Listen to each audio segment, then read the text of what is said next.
السلام عليكم، أهلا بيكم على قناة وصفات نود. اليوم هنحضر البابا روتي بطريقة حلوة جدا. أشهر الفطاير في الكافيهات، بجد لذيذة وطعمة جدا، كتير قوي ما سمعش عنها، بس هي من أجمل الفطاير الحلوة اللي هتعجبكم جدا. هعملها معاكم بمكونات كده مختلفة وطعم مميز. يلا نشوف الطريقة. نقول بسم الله. عندي 7 أكواب من الدقيق. الكوباية اللي هستخدمها هي نفس الكوباية اللي انا هستخدم بيها بقية المكونات، يعني لو استخدمت السكر هو نفس الكوباية اللي انا بستخدم بيها الدقيق. فالمقادير كده اظن سهلة وهتبقى معانا بسيطة.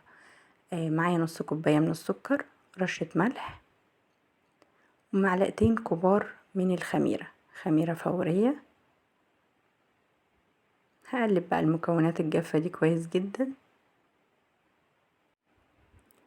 ممكن نقسم المقادير دي على نصين، يعني لو عايزين تعملوا نص الكمية اقسموا المقدار. انا هنا مجهزة عندي 2 بيضة بدرجة حرارة الغرفة، هضيفهم كده على الدقيق. وعندي كوبايتين من الحليب الرايب، او استخدموا الزبادي او حليب عادي، بس انا استخدمت في الطريقة ديت الحليب العادي.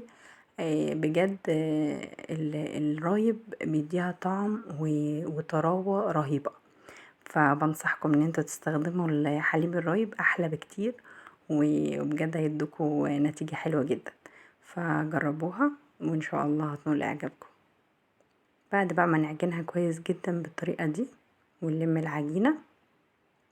العجينة طرية جدا، ومن النوع اللي بيلزق شوية، يعني بيلزق شوية.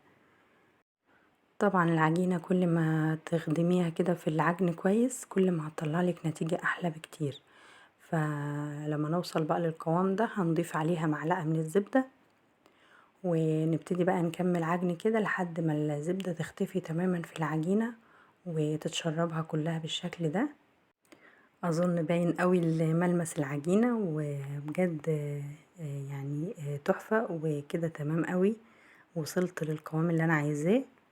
هبتدي بقى ان انا اغطيها واشيل كل الهواء اللي فيها لحد ما اسيبها كده في مكان دافي ساعة ساعتين، لحد ما تبتدي تخمر معايا. فلازم تشيلي كل كمية الهواء اللي فيها وتغطيها كويس. وعقبال بقى ما تخمر معانا كده هنبتدي بقى نعمل الكريمة اللي بنحطها على وش الفطاير. فكريمة حلوة جدا وانا ما عملتهاش بقى بالقهوة، انا هعملها كده بطريقة تانية خالص. عندي بيضة و2 معلقة من الزبدة، اقلبهم كده في بعض كويس جدا. ضفت عليها 4 معالق من السكر البودرة بالشكل ده. عايزين تقللوا السكر مفيش مشكلة، لان كمان هنحشيها شوكليت، فممكن تعملوا معلقتين كفاية.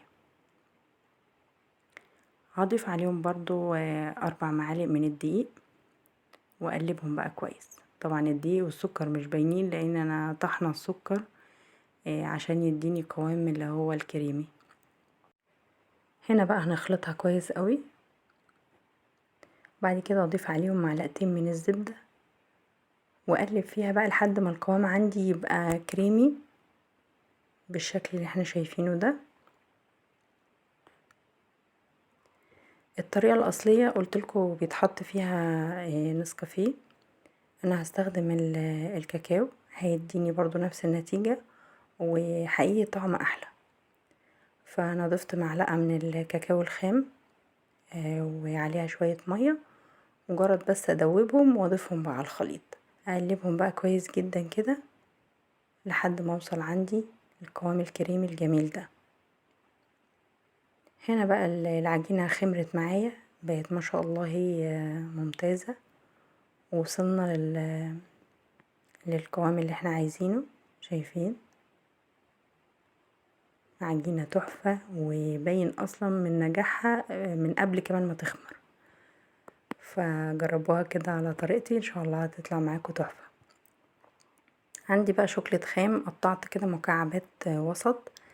عايزين تسيبوا المكعب على بعضه برضو مفيش مشكلة، على حسب كمية الشوكولاتة اللي انتوا بتحبوها في الفطاير. فانا ممكن تستخدموا برضو نوتيلا، اي نوع حشوة، مربى، اي نوع حشوة انتوا بتحبوها هتيجي معاكم كمان، هتبقى حلوة جدا.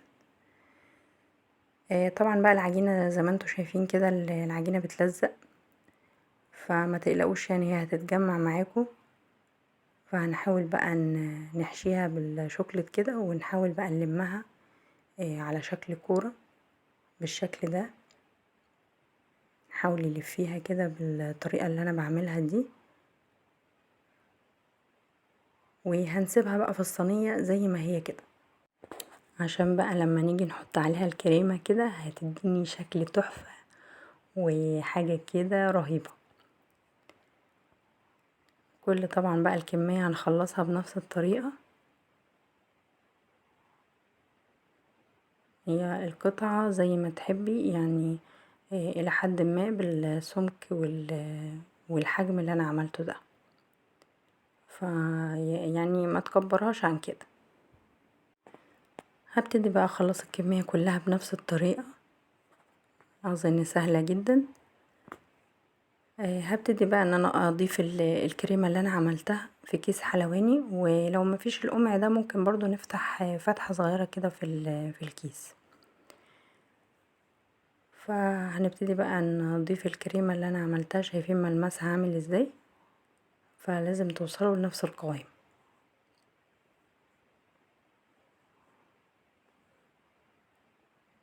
فحقيقي بجد الفطاير دي تستحق التجربة، ومن احلى الفطاير اللي ممكن تعملوها، بجد لذيذة جدا. انا هنا بقى هبتدي اعمل الطريقة دي على الفطيرة اللي انا عملتها. كل ده ساعة لما يدخل بقى الفرن هيسيح كده على الفطاير اللي هي العجينة، وهيديني الشكل اللي انا عايزاه. بجد هيديني ملمس وشكل حلو جدا. فاظن سهلة كده والطريقة بسيطة، بتمنى بجد تجربوها بنفس الطريقة، هتطلع معاكم ان شاء الله ناجحة وسهلة، ومش هنحتاج بقى ناكلها في اي كافيه. هنعملها في البيت كده بطريقة حلوة، وطبعا هي غالية جدا جدا برا، فمن الافضل ان احنا بقى نجربها كده في البيت. يعني لو مش نجحت معاكي في اول مرة هتنجح في تاني مرة، فبجد رهيبة وحلوة جدا. هنا بقى دخلتها الفرن، زي ما قلتلكوا كده ساحت كده من على الوش، وهيديني بقى القرمشة اللي هي بتبقى من بره دي. هي ما خدتش في الفرن تلت ساعة كده، وطلعت معايا بالشكل الجميل ده. شايفين اصلا، بص هي قرمشة من بره، والطراوة بقى اللي من جوه دي مش قادرة اقولكم، حاجة كده رهيبة. بجد يا جماعة يعني خيال، طعم وشكل من الاخر. حقيقي فطاير مش هتندموا ان انتوا عملتوها، بالعكس انتوا هتعملوها كتير وكتير وكتير. حلوة جدا، طعم مميز وشكل رهيب. هي اصلا اسمها كده دلع، وهي اصلا دلع، يعني لو عايزين تدلعوا نفسكم اعملوا الفطاير التحفة دي، بجد من اجمل الفطاير اللي هتعجبكم جدا. يلا جربوها، ومستنية رأيكم في التعليقات. ولو عجبكم الفيديو ما تنسونيش في اللايك والاشتراك عشان يوصل لكم كل جديد، واشوفكم على خير ان شاء الله في وصفات احلى واحلى. باي باي.